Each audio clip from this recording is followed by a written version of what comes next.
మహాశివరాత్రి శుభాకాంక్షలు అందరికీ. గుడికి వెళ్ళారా? మేమైతే ఇక్కడ కాకినాడకు దగ్గరలో ఉన్న వాళ్ళకి తెలిసే ఉంటుంది, రామేశ్వరం శివాలయానికి అయితే వెళ్ళాము. నాకు ఊహ తెలిసిన దగ్గర నుంచి ఎవ్రీ ఇయర్ అమ్మ, నేను, అన్నయ్య, అమ్మమ్మ కూడా వచ్చేవారు. ఈ మధ్యన అమ్మ, నేను అయితే వెళ్తున్నాము. అండ్ ఈసారి అమ్మ ఇంకా వాళ్ళ బెస్ట్ ఫ్రెండ్ కమ్ కొలీగ్, చాలా ఇయర్స్ నుంచి 25-30 ఇయర్స్ నుంచి అనమాట.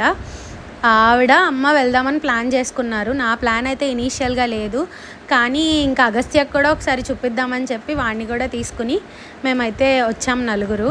అయితే అగస్త్యాన్ని బండెక్కించుకోవడం ఇదే ఫస్ట్ టైం. నేను కొంచెం భయంగా అనిపించింది, బట్ ఇట్స్ ఓకే.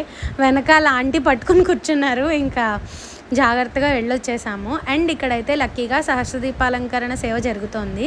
మేము కూడా వెళ్ళి హ్యాపీగా దీపాలు అయితే వెలిగించేసుకున్నాము.